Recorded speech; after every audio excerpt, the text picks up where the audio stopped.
Welcome back to Impact Pasadena. We're delighted to be talking with City Councilmember Margaret McAustin.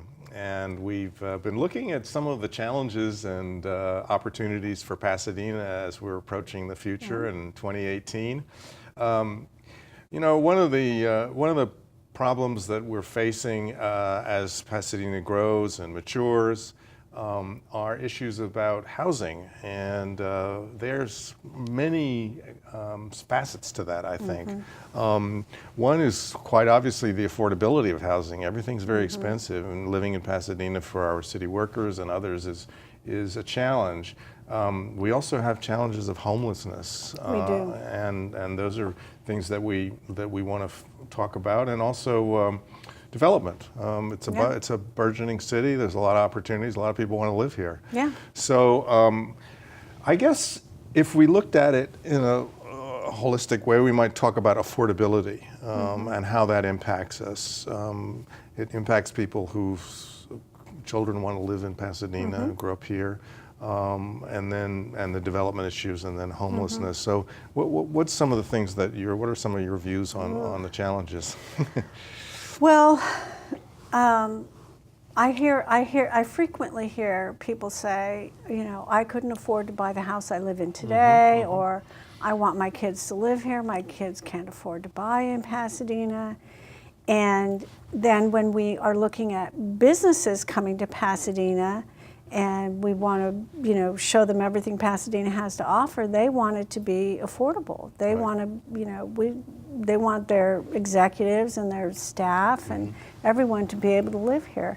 So I think it's essentially a supply and demand problem. So we don't have enough supply. So one of the challenges is I might hear in one conversation someone say, what's going on in this city? My kids can't even afford to live here. Everything is out of control. The prices are out of control. And in the next sentence, they might say, and why are we building all these condominiums? Right. It's like, well, because it's more housing. So, you know, the more, theoretically, the more housing there is, the more supply there is, prices will come down. But I think people feel anxious when they start to see a lot of density, like we're seeing on Walnut, and then we're seeing around light rail stations. That's planned because the compact that we made in 1993 in that general plan was, we are going to protect the neighborhoods. We're not going to start tearing down these beautiful bungalows and putting up apartments anymore. We're going to respect the neighborhoods, and we're going to move the density into the corridors in the downtown where it belongs. So on a day-to-day basis, it doesn't really impact you. But I think what happens is people see it and they don't like it. And I don't know if they don't like it because they don't like the architectural design, or I think that's clearly some of it, or they just don't like things being built so close to the street. It makes them feel like Pasadena is becoming a different city. Yeah, I mean, you did talk in the last segment about the conundrum that we have, in a sense, between being a small town with lovely residential neighborhoods, and then a desirable place where people are coming. You know, it's desirable regionally and nationally with big institutions here. And how do you solve that problem? You know, I guess if you could be cynical about it, you could say it's kind of a NIMBY issue. But I also think if you dig deeper, it really is about keeping the character, keeping Pasadena, but at the same time facing the future. Yeah. Exactly. Yeah. I agree. So how can we balance that? Yeah. I think we've done a pretty good job, but all of a sudden, you know, I'm starting to feel like, what? Another building, you know, what's this, what's that?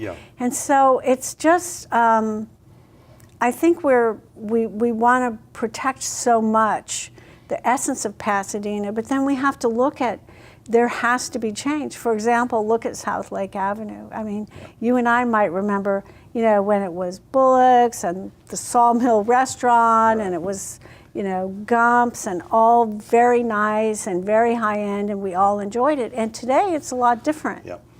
And that's the way the world is going, and the retailers are not going to be opening big department stores. You know, the world has changed. They might be opening small stores where you can see a selection of merchandise, and then you can click and buy it online and, you know, have it delivered home in the color you want. So, you know, that's a change for us because the city is designed in a different way. So in terms of housing, I think there has to be a balance, because if we don't create more housing, we're going to become a city of elites, of just people who... Well, and older too, I would think, I would imagine, because I kind of like seeing the young people come, you know, along that corridor, taking the metro, riding the bike, going to the restaurants at night, you know. So that's part of it. It's more urban than we might be used to, but it also, when you talk about diversity, it adds something to diversity, and we don't want to kind of age ourselves out of relevancy, do we? No, and I mean, the fastest growing segment in Pasadena is seniors. So, but, you know, when you think about downtown, there are people downtown who live downtown who don't have a car, or who, you know, families who have one car instead of two cars, and they like it. I mean, if you live downtown Pasadena, you can walk to the grocery, you know, walk to the movies, walk to the bookstores. I mean, I think it's pretty desirable to live in downtown Pasadena. But the affordability question is one that we're really fighting. Well, let's try to tackle the homeless issue. I don't know what the current count is of homeless in our city, but we've apparently there's some help coming from the state in the form of Measure H. However, it sounds like we're not getting our fair share of this. Well, we did have a conversation with Supervisor Barger about that. I think that at the last count we had about 731 or so homeless. I think that might have gone up to about 1,000 recently. So I think we have demonstrated in Pasadena we know how to work on the homeless situation. As our housing director always says, you know, the solution to homelessness is housing. You get people in homes. And so we have had some success on that. I mean, Marv's Place, which I think has been a tremendous success, and it's a beautiful building and welcomed by the neighborhood. This is Marvin Gross, who was the rabbi who's done a career of homeless. Give him a plug. So it was so exciting when that was named after him. So, but the challenge is, just like affordable housing with homeless, if to build housing, permanent supportive housing, say, it takes a long time. You know, it could take 4 to 6 years. You know, affordable housing units that we're building are costing around $600,000 a unit. That just doesn't make any sense. And we're not getting any help from the feds, or not much from the state, really. No. The federal government has really changed their tune in the past couple of years on how they look at this. But we had a good conversation with Supervisor Barger about, like, look, we have demonstrated success. Let us do that. It's not like we don't know what we're doing with the money. We know how to deploy it. We have programs. But what we have to do is we have to find a way to be more creative about finding housing. Maybe we have to find housing that's substandard in the city, or motels or hotels or kind of decrepit buildings, and repurpose those.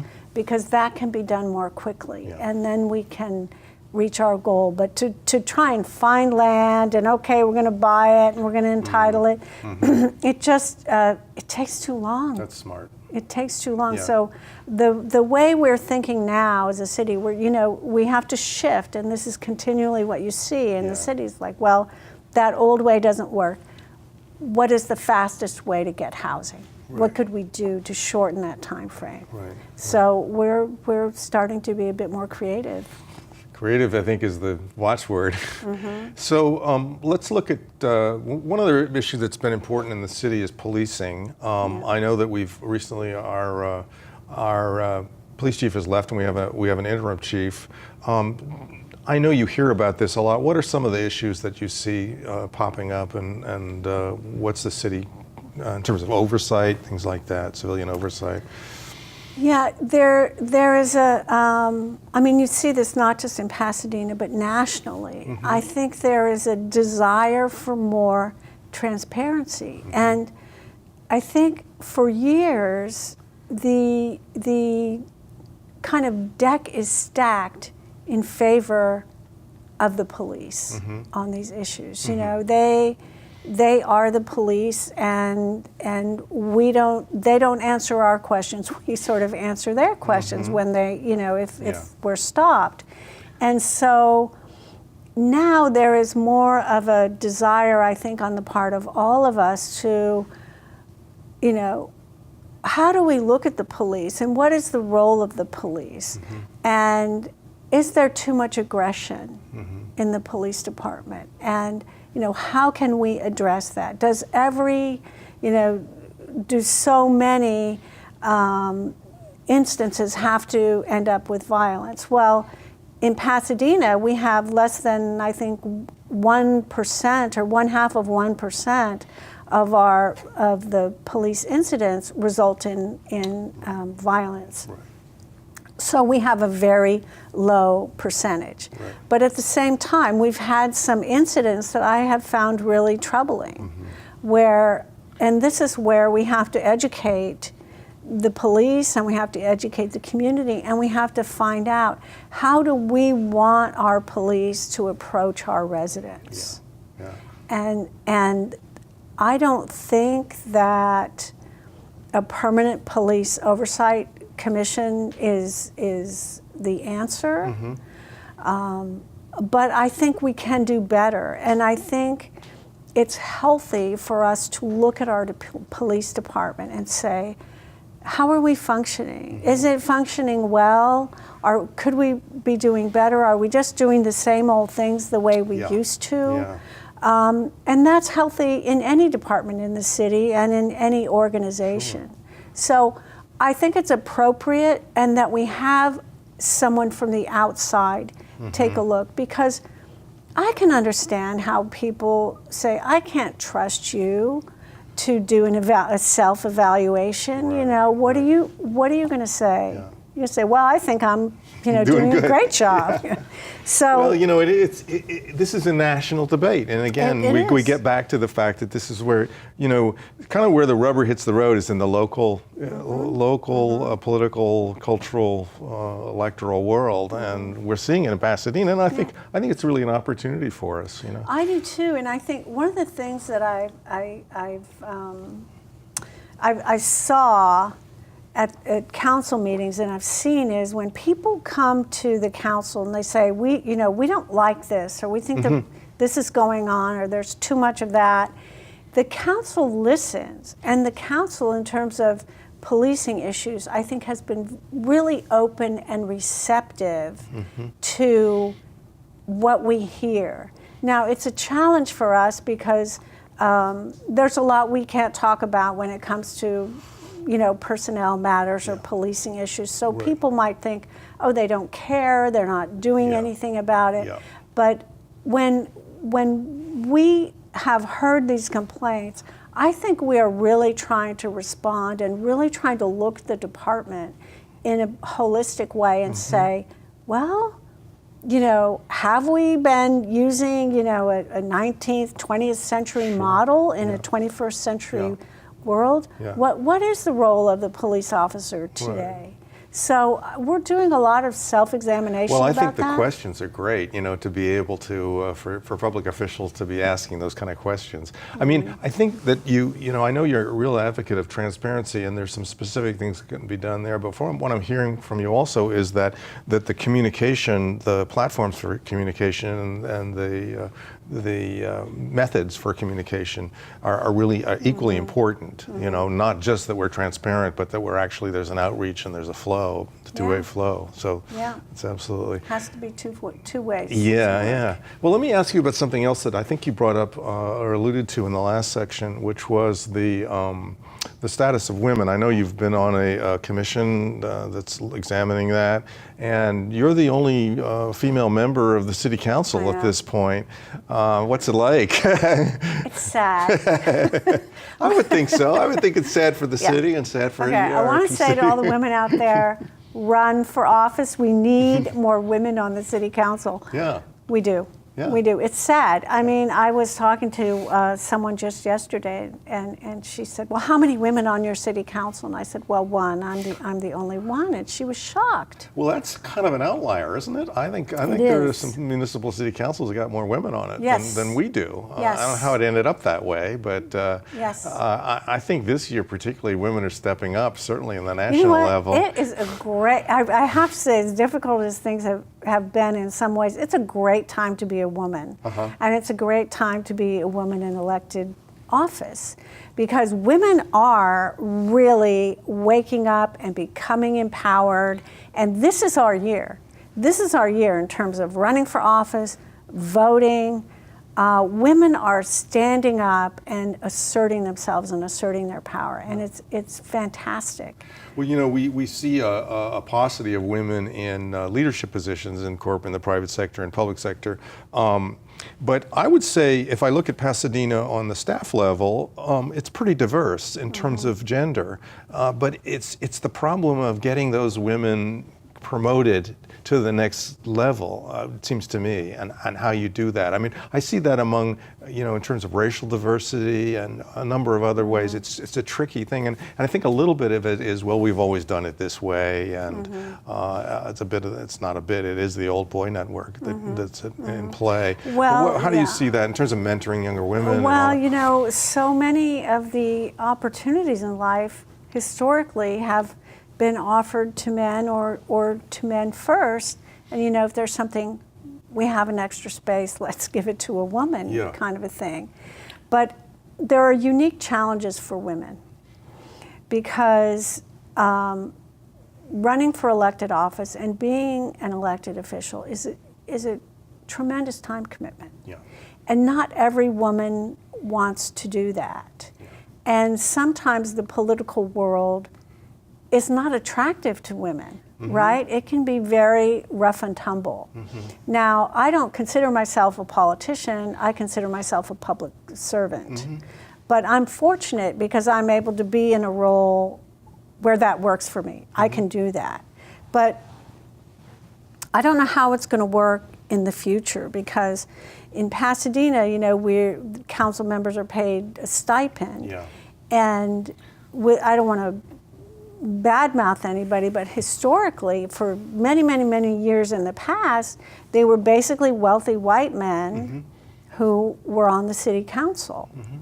And in a way, it is structured to encourage that. If you're retired or if you're wealthy. That's what I was going to say. When you're not being paid a salary, you're really just being paid a stipend. You can't live on it. So if there's an age issue, I mean, it's older retired people who can more or less afford to do this. So that's an impediment, I would think, too. Absolutely. I would also think, as a woman, that there's strength in numbers. And if you're the one woman on the council, and there's other guy, and it's all the rest guys. You know, have a few other women there. Would don't you think? I mean, that's it's you know, you feel a little bit of. It'd be fantastic. I mean, I some of the sort of regional groups I work on, the one in particular, the Arroyo Verdugo.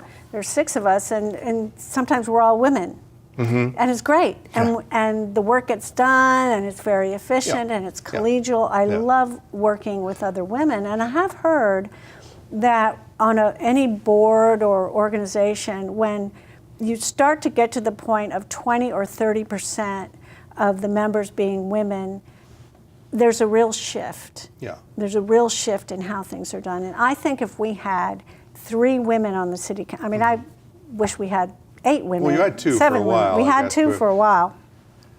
It's a balance of perspective, isn't it? Yeah. Women think differently, Yeah. and we work in a different style. Right. And I think if we had more women on the city council, Yeah. the city council would work differently, and I guarantee you the meetings would not be as long.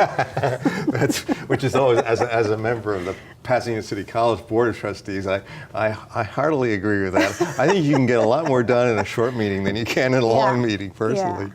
Yeah. So one of the other issues that we hear about in Pasadena is our open spaces, our parks, the arroyo, and how, because that's part of this clash between modernity and the past and our history. I think that we're pretty respectful about that, basically, but you always have progress impinging, don't you? Yeah, it's a challenge because, we want to be, and we were designed so that everyone should be able to walk to a park. Mm-hmm. And as we're getting more density in the central district, that's a real problem. Yeah. I mean, we have the arroyo, but we don't have a big green space in the city, in the central district, for example. And that's been very difficult to find something. Mm-hmm. And, finally, we told the city manager, buy something, find something. Mm-hmm. We need some green space. Mm-hmm. And you've seen small green spaces, a lot of small green spaces in some cities be very successful. Yeah. But because of the way our open space is sort of on fair amount on the east end and fair amount on the west end, some of the neighborhoods, we still need more parks. So I know you serve on the Municipal Services Committee, sorry. Right. And that has to do with things like water usage and power. What are some of the challenges that we're looking at? Oh my gosh, it's such an exciting time. Mm-hmm. I mean, a lot of challenges too, though. But just on the water side, for example, we have really encouraged and mandated our residents to use less water. Mm-hmm. We have less water, right? Everyone has conserved and done a tremendous job. But the less people use, the less revenue we get, right? And we have a lot of fixed costs. And so we end up having to raise rates because we have 100-year-old infrastructure. We have water pipes that are literally 100 years old. And we have got to maintain the infrastructure. And in tough budget times, that's kind of always been the things to go, right? Some of the capital items. So that's a budgetary challenge. And then in terms of the power, there is a move, to completely electrify the grid, which means all electric cars and, just more and more electric. I mean, I remember a time when electricity was the most expensive power you could use. Right. So we, as an enterprise, are having to really move forward in that, and we need to electrify more of our city vehicles, and we need to offer more charging stations. And, should those be free, or should we charge for that, or should we bring in a company who can do that for us? Right. So what's the role of solar in all that too? Well, there's an excess of solar available to us, but as you know, there's a problem storing solar power. So we aren't allowed to. We still need other sources of energy, right? Particularly in the beginning and the end of the day. Right. So. I think that we're going to see more and more solar, but we also have to maintain this diversified portfolio because the sun doesn't shine at night. Right. So that's not Pasadena's problem. Right, but it's people want clean energy. Yeah. People want clean energy, and they want to be progressive in that respect. So I think we're doing a pretty good job. We're working right now on our power plan for where we're going to be getting our power for the next 20, 25 years. So that's going to be a really good effort. Another challenge in the power world is it's called distributed generation. So historically, we have, like Pasadena, we have our big power plant, and we have the power. And now, because of bloom boxes and batteries and solar, it's more like there's all sorts of little power plants all over the city, right? So everyone, like Caltech has some of their own, and so the model of one big, power company sending out power to everyone is not going to work in the future. And what we're looking at now is more two-way exchange of power, communication, and payments. So we're looking at things like that. Well, it's as we talk, I see that your sort of paradigm of moving into the 21st century and how it impacts every aspect of our lives. It's exciting because I think it's a paradigm shift. It really is. And but I think we're really well poised to look at it. I mean, we had a lot of bright and involved people here. It is fun. I mean, I think one of my favorite things about being on the city council is the big problems and the big challenges. These are really complex problems that we have to deal with, and I really enjoy working on those. Yeah, and I think a lot of it has, we have national debates about things, but you can see how they devolve to the cities, and really, the buck in a way almost stops here with us. Well, it's delightful to have you here. I think we could talk for another couple hours. It's really been a pleasure and a joy. Thank you. And thank you so much for all that you do for the city. You're welcome. It's exciting to get an insight into really what it's like to be a city council member and the challenges that you have and also the passion that you bring to it. Thank you. I really enjoy it. This has been really fun. Good. Thanks again for coming. My pleasure.